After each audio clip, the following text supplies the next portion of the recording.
देखिए यहां पर हम सीखने वाले हैं कैपेसिटेंस ऑफ स्फेरिकल कैपेसिटर। तो जब भी हमें कैपेसिटेंस निकालना हो तो हमें बेसिक बात ध्यान रखना है, Q directly proportional to V, Q equal to CV, तो C इक्वल टू क्या आएगा, Q अपॉन V। अच्छा V का मतलब क्या है, तो V का मतलब है पॉजिटिव प्लेट और नेगेटिव प्लेट दोनों के बीच में जो पोटेंशियल डिफरेंस है उसकी हम बात कर रहे हैं। अच्छा ये पोटेंशियल डिफरेंस V पॉजिटिव और V नेगेटिव कैसे निकाला जाता है, तो इससे निकालने का आसान तरीका है minus E vector dot dr vector, बराबर। अब यहां पर ये तब अप्लाई किया जाता है जब हम कहां की बात कर रहे हैं, हम पॉजिटिव प्लेट से नेगेटिव प्लेट की बात कर रहे होते हैं। अच्छा लेकिन जब अगर हम नेगेटिव प्लेट से पॉजिटिव प्लेट की बात कर रहे हो तो क्या अप्लाई करना होता है, तो वो हमें अप्लाई करना होता है E vector dot dr vector. मतलब आप पॉजिटिव से नेगेटिव जा रहे हो, हायर पोटेंशियल से लोअर पोटेंशियल जा रहे हो, तब बात करेंगे आप नेगेटिव साइन वाले की। और जब आप लोअर नेगेटिव प्लेट से पॉजिटिव प्लेट की तरफ जा रहे हो तब आप किसके बारे में बात करोगे, तब आप बात करोगे dv equal to E vector dot dr के बारे में। अच्छा इलेक्ट्रिक फील्ड निकालना है, तो इलेक्ट्रिक फील्ड कैसे निकालोगे, तो इलेक्ट्रिक फील्ड निकालोगे गॉस लॉ की मदद से। और गॉस लॉ का स्टेटमेंट क्या है, तो गॉस लॉ का स्टेटमेंट है कि अगर जब भी आपको इलेक्ट्रिक फील्ड इंटेंसिटी निकालना हो तो close integration E vector dot ds vector, E vector dot ds vector equal to q enclose upon epsilon naught, इसे गॉस लॉ कहा जा सकता है, बराबर। तो हमें पहले गॉसियन सरफेस कंस्ट्रक्ट करना होता है, first we should construct the Gaussian surface, और गॉसियन सरफेस कंस्ट्रक्ट करने के बाद हम इलेक्ट्रिक फील्ड इंटेंसिटी को निकाल सकते हैं। तो चलिए शुरुआत करते हैं कि पहले आपको कैपेसिटर की इनर रेडियस दे रखी है स्मॉल a, उसकी आउटर रेडियस दे रखी है आपको स्मॉल b, इस पर चार्ज है पॉजिटिव प्लस q चार्ज है, ठीक है ना, इस पर चार्ज है आपके पास में माइनस q, इस पर चार्ज कितना है माइनस q। आपको क्या करना है, इन दोनों पॉजिटिव चार्ज और नेगेटिव चार्ज के कारण जो पोटेंशियल डिफरेंस डेवलप हो रहा है उस पोटेंशियल डिफरेंस के कारण सिस्टम का कैपेसिटेंस निकालना है। और वो सिस्टम का कैपेसिटेंस निकालने का तरीका क्या है कि पहले हमें इलेक्ट्रिक फील्ड इंटेंसिटी निकालनी है।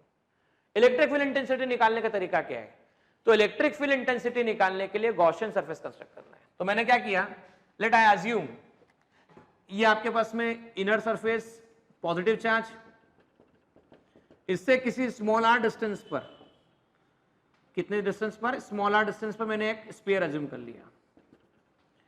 अच्छा इस स्फीयर के अंदर कितना चार्ज है, तो q चार्ज है। अच्छा पॉजिटिव चार्ज के कारण इलेक्ट्रिक फील्ड इंटेंसिटी कैसी आती है, तो पॉजिटिव चार्ज के कारण electric field intensity radially outward होती है। कैसी होती है, रेडियली आउटवर्ड। तो पॉजिटिव चार्ज के कारण electric field intensity will be radially outward, और ये इंटेंसिटी इस तरह से अवेलेबल आपके पास में।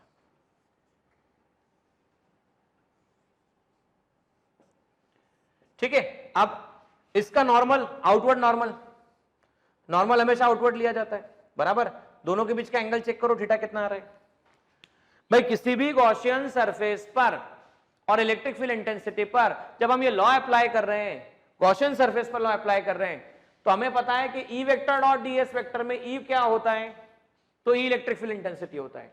अच्छा ds क्या होता है, तो ds होता है सरफेस, ठीक है, जो हमने माना है, हमने छोटा सरफेस जो भी अज्यूम किया हुआ है। तो मान लो मैं यहां पे एक छोटा सा सरफेस अज्यूम कर रहा हूं, वो ds है, और theta E vector dot ds vector, तो mod E mod ds cos theta, समझना ध्यान से, mod E mod ds cos theta. तो थीटा क्या होता है, थीटा एंगल होता है। अच्छा किसके बीच का एंगल होता है, तो थीटा एंगल होता है नॉर्मल और फील्ड के बीच का एंगल। तो नॉर्मल और फील्ड के बीच का एंगल थीटा कितना आपके पास में, 0 एंगल है। तो आइए समझते हैं थोड़ा सा, mod E mod ds cos 0 close integration, अंदर कितना चार्ज है q, तो ये आ गया E close integration ds q upon epsilon not. अच्छा समझिएगा, टोटल ऐड करते करते करते करते करते टोटल सरफेस एरिया निकालो, तो स्फीयर का सरफेस एरिया आपके पास कितना हो जाता है, तो वो हो जाता है a into 4 into pi into r square equal to q enclose upon epsilon naught. तो E आ गया आपके पास में q 1 upon 4 pi epsilon naught q by r square, ये आपके पास इलेक्ट्रिक फील्ड इंटेंसिटी निकल कर आता है, ठीक है ना। आइए अब हम बात करते हैं पोटेंशियल डिफरेंस निकालने की।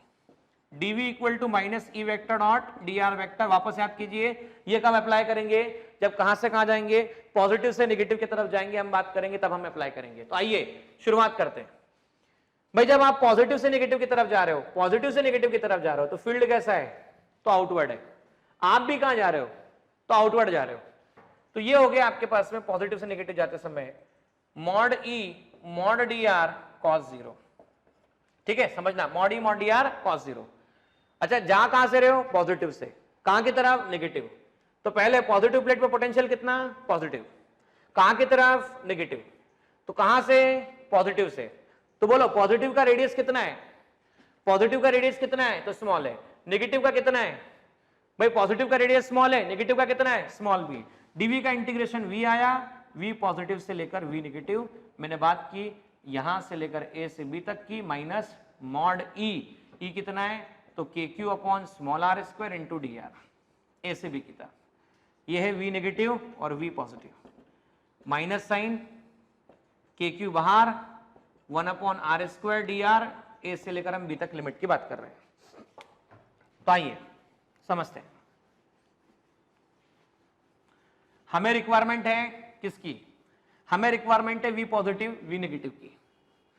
हम यहां पर क्या देख रहे हैं? यहां पर है v नेगेटिव और v पॉजिटिव। तो मान लीजिए मैं माइनस साइन को इधर ले जाता हूं, माइनस साइन इधर ले गया, माइनस v पॉजिटिव। ठीक है, तो ये हो गया 1 अपॉन 4 पाई एप्सिलॉन नॉट। कैसे मैं लिख सकता हूं? q upon 4 pi epsilon naught a to b r की पावर -2 dr। और आप जानते हैं r की पावर -2 का इंटीग्रेशन कितना होगा? तो इंटीग्रेशन r की पावर n dr क्या लिखते हैं? r की पावर n+1 अपॉन n+1। तो इंटीग्रेशन r की पावर -2 dr होगा, -2 + 1 अपॉन -2 + 1। इंटीग्रेशन माइनस r की पावर 2, r की पावर -2 dr आ गया आपके पास, r -1 या इसे कहते हैं -1 अपॉन r, बराबर है। तो -1 अपॉन r आने के बाद क्या लिखोगे? ये हो जाएगा v पॉजिटिव, ये हो जाएगा v negative, q upon 4 pi epsilon naught -1 upon r। ये हो गया आपके पास a और ये हो गया आपके पास b। ठीक है, तो लिखते हैं हम अपर लिमिट लोअर लिमिट। तो आइए, v positive v negative minus q upon 4 pi epsilon naught 1 upon r a to b। अच्छा, पहले कौन सी लिमिट? अपर, बाद में लोअर लिमिट। तो v positive v negative minus q upon 4 pi epsilon naught 1 upon b minus 1 upon a। अच्छा, minus sign अंदर चला गया तो v positive minus v negative, यहां आ गया q upon 4 pi epsilon naught 1 upon a minus 1 upon b। ऐसा लिखा जा सकता है, 1 upon a minus 1 upon b। अब कैपेसिटेंस के डेफिनेशन के हिसाब से q equal to v positive minus v negative, ये रखा जाता है। तो आइए लिखते हैं, q divide by q upon 4 pi epsilon naught 1 upon a minus 1 upon b। q से q cancel, c equal to कितना आया? 4 pi epsilon naught 1 upon a minus 1 upon b। इसे लिखा जा सकता है, ये कैपेसिटेंस है आपके पास में, बराबर है। तो ये आया पूरा सिस्टम का कैपेसिटेंस। अब इसमें आपने एक बात नोटिस की कि आपको देखो मिला क्या? 4 पाई एप्सिलॉन नॉट, ये आया b minus a divide by A B, जिसे लिखा जा सकता है ए बी ऊपर चला जाएगा तो c इक्वल टू आ जाएगा 4 pi epsilon naught A B divide by कितना आया? b minus a। अब यहां पर आपके मन में एक सवाल आएगा, कई स्टूडेंट ने पहले पूछा भी था मुझसे और मैं भी आपको डिस्कस भी कर रहा हूं। बच्चे ऐसा पूछते हैं कि सर ऐसा पॉसिबल है क्या, प्रैक्टिकली ऐसा पॉसिबल है क्या कि एक स्फेरिकल शेल, केवल एक अकेला स्फेरिकल शेल कंडक्टर की तरह बिहेव करे? तो जवाब है स्टूडेंट, हां बिल्कुल ये पॉसिबल है। लेकिन ये कब पॉसिबल है? ये तब पॉसिबल है, सोचो कि अगर दूसरा कंडक्टर मतलब बाहर वाला कंडक्टर जिसमें नेगेटिव चार्ज था, इसमें कौन सा चार्ज था? नेगेटिव चार्ज था। अगर वो कंडक्टर इनफाइनाइट पे रखा होता, कहां पे रखा होता? इनफाइनाइट पे। मतलब सर, मतलब ये देखो, अंदर वाला A कितना चार्ज है? पॉजिटिव। बाहर वाला जो भी रखा था आपने उस पे कितना चार्ज था? नेगेटिव। उसकी रेडियस कितनी मानी थी आपने? उसकी रेडियस ली थी स्मॉल b। कितनी ली थी रेडियस? Small b। सोचो अगर ये b टेंड्स टू इंफिनिटी हो जाए, मतलब इसके सेंटर से और बाहर वाले का रेडियस बहुत बड़ा हो जाए, तो क्या होगा? तब उस केस में हम ये कह सकते हैं v पॉजिटिव v नेगेटिव, या c की वैल्यू सिंपल देखो, c इक्वल टू कितना होगा? तो 4 pi epsilon naught 1 upon a minus 1 upon b, b tends to infinity 4 pi epsilon naught 1 upon a minus 1 upon infinity. अच्छा, एनीथिंग अपॉन इंफिनिटी आंसर कितना होगा? Anything upon infinity answer 0 होगा। ये 0 हुआ तो ये आया 1 अपॉन a। अच्छा, 1 अपॉन a आया तो ऊपर a चला जाएगा, तो ये आएगा 4 पाई एप्सिलॉन नॉट तो ये रिजल्ट कब निकल कर आया, जब b टेंस टू इंफिनिटी की बात हमने की। जब b टेंस टू इंफिनिटी की बात की तब ये रिजल्ट निकल कर आता है। देखिए यहां पर जो मैंने डिस्कशन आप लोगों से किया, इसमें हमने और क्या क्या बातें ऐसी है जो नहीं सीखी जा सकती है। कई बार बच्चे पढ़ाई कर रहे होते हैं और कई बार वो स्टडी करते समय उनके मन में एक प्रश्न आता है कि सर एक पर पॉजिटिव चार्ज दिया, दूसरे पर नेगेटिव चार्ज दिया, तो ये चार्ज कैसे दिया सर, किस तरीके से दिया, कहां से दिया। दूसरा बच्चे पूछते हैं कि सर जब प्लेट की बात कर रहे थे आप, तो ऐसा ही क्यों होता है हमेशा कि चार्ज हमेशा अंदर वाली प्लेट पे रह जाता है, व्हाई इट हैपेंस और हाउ इट इज हैपेंस। कि सर आपने जो चार्ज दिया वो इसकी सरफेस पे रहा, और मजे की बात है कि बाहर वाला जो स्फीयर था उसके अंदर पे आपने बना दिया। और सर आपने तो कई बार ऐसा पढ़ाया हुआ है, आप हमेशा कहते हो कि जब भी कंडक्टर को चार्ज दिया जाता है तो वो उसकी सरफेस पे जाता है। तो अंदर वाले के लिए आपकी बात सही है सर, आप कहते हो कि जो भी चार्ज होता है वो सरफेस पर होता है प्लस क्यू। अब ये बाहर वाले के लिए ये बात क्यों एप्लीकेबल नहीं है? बाहर वाले के लिए भी सर ये जो अंदर चार्ज है माइनस क्यू, ये सरफेस पे जाने को होना ना, तो सरफेस पे होना चाहिए, लेकिन आप तो सरफेस पे पता नहीं रहे यहां पर। तो इसका लॉजिक क्या है सर, ये पहला बताइए। डाउट समझ में आ रहा है ना मैं क्या कह रहा हूं? मैं हमेशा, हम लोगों ने जब भी डिस्कस किया तो मैंने क्या किया कि कंडक्टर, जब भी कंडक्टर को चार्ज दिया जाता है तो चार्ज कहां पर जाता है, ऑन द सरफेस जाता है या इनसाइड द सरफेस जाता है। तो हमेशा मेरे ये जो डिस्कशन हुआ था मैंने बताया कि जब भी कंडक्टर को चार्ज दिया जाता है तो रिसाइड्स ऑन द सरफेस। अब on resides on the surface में यहां पर ये बात सही है कि यहां प्लस क्यू चार्ज है तो यहां सरफेस पर है, लेकिन यहां अंदर माइनस क्यू चार्ज क्यों है? ये चार्ज बाहर जाने को होना था। समझना बेटा, इसको बनाने का तरीका क्या था? पहले आपने मैकेनिज्म किसी तरीके से इस पर प्लस क्यू चार्ज सरफेस पे लाया, अब इसको शेल के पास में रख दिया। अच्छा ये कंडक्टर है, ये प्लस क्यू है, तो यहां पर क्या आना चाहिए, माइनस क्यू, बराबर। ये माइनस क्यू है तो आउटर सरफेस पे कौन सा चार्ज होगा, तो आउटर सरफेस पे चार्ज होगा प्लस क्यू, बराबर है ना। तो आउटर सरफेस पे प्लस क्यू चार्ज हुआ। अब आपने क्या किया, आपने अर्थिंग की।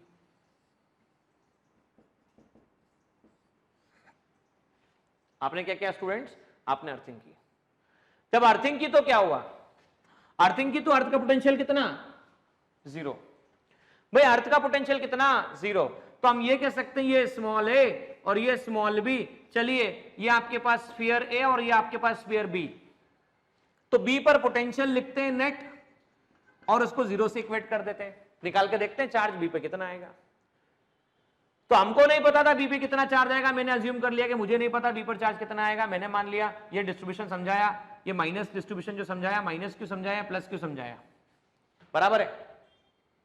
अब मुझे बोला जाता कि बी पर कितना चार्ज आएगा, तो मैं कहता let charge on B will be Q B. तो charge on B will be Q B, तो ऐसी स्थिति में नेट पोटेंशियल ऑन बी जो होगा वो होगा net potential due to A के कारण, net potential due to B के कारण। ए के कारण कितना होगा, तो वो होगा के क्यू, अंदर जो चार्ज है डिवाइड बाय ए रेडियस, और बाहर कितना, बी पर निकालना है ना तो बी पर जाएंगे हम, बाहर कितना होगा तो के क्यू बी, मुझे नहीं पता कितना है, सेंटर से बी की डिस्टेंस कितनी है, तो ये B, this should be zero. So Q B equal to minus of Q, ये तो कंफर्म हो गया, इसलिए मैंने बोला आप लोगों से Q B equal to minus Q, यहां पर आया, माइनस क्यू यहां पर आया, ये बात कंफर्म हो गई। तो बी पर जो भी चार्ज आया माइनस क्यू आया, ये बात कंफर्म हो गई। ए पर पॉजिटिव था, ये जीरो, ये हायर पोटेंशियल, देखो ये जीरो पर और ये हायर पोटेंशियल पर, तो इलेक्ट्रॉन कहां से कहां फ्लो होंगे, इलेक्ट्रॉन लोअर पोटेंशियल से हायर पोटेंशियल की तरफ फ्लो होंगे और इस पॉजिटिव के इफेक्ट को नलीफाई कर देंगे। पॉजिटिव के इफेक्ट को नलीफाई किया तो ये इस तरह से हो गया। तो जो भी चार्ज होगा वो होल्डेड कहां पर रहेगा, वो कहां पर होल्डेड रहेगा, वो अंदर की तरफ रहेगा। एक तरीका ये। दूसरा तरीका ऐसा, गॉसियन सरफेस के कंस्ट्रक्शन से आप बता सकते हो कि ये पॉसिबल कैसे होता है। भाई ये अंदर वाला, ये पॉजिटिव, अब बाहर वाला कंडक्टर, ये स्फेरिकल कंडक्टर बाहर वाला आपके पास में। मैं इसकी थोड़ी सी थिकनेस बता देता हूं ताकि आपको विजुलाइज करने में आसान रहेगा। थिकनेस बताने का और कोई कारण नहीं है, बस इतना है कि आपको विजुअलाइज करने में आसान रहेगा। भाई आप ये बात जानते हो, पहले भी सीखा है कि electric field intensity inside the conductor is always 0। तो मैंने क्या किया, इसका एग्जैक्ट रेडियस बाहर तक देखा जाए तो b था, लेकिन मैंने इसके इनर पार्ट पर पॉइंट P पर गॉस लॉ अप्लाई करने की कोशिश की। मैंने एक स्फेरिकल सरफेस कंस्ट्रक्ट किया, देखो यहां पर, यहां से यहां तक स्फेरिकल सरफेस कंस्ट्रक्ट किया ऐसा।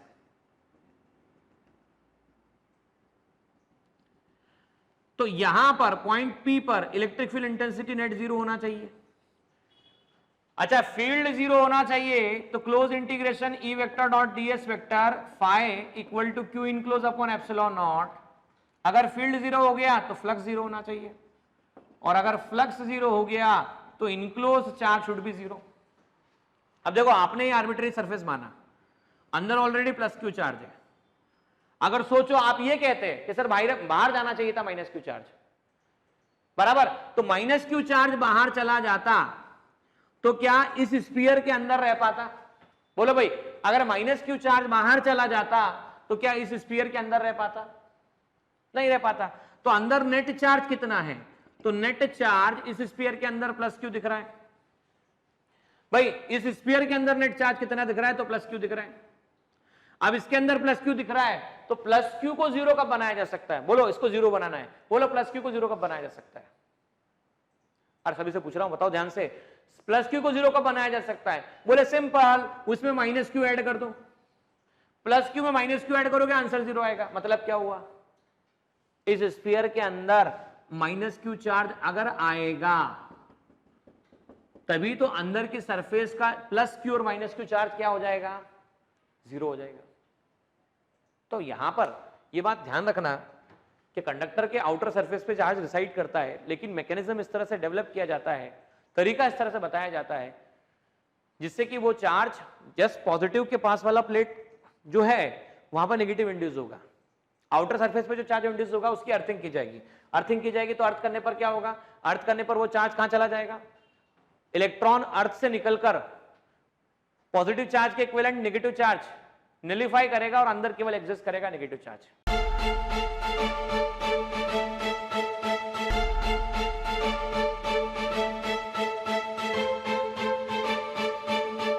पुरोहित अकॅडमी, मेन ब्रांच प्रभात चौक, MJ कॉलेज रोड, लोकमान्य हॉस्पिटलच्या बाजूला, जळगाव आणि पांडे क्लासेस जवळ, बंधन बँके शेजारी, ट्रॅफिक गार्डनच्या समोर, जळगाव।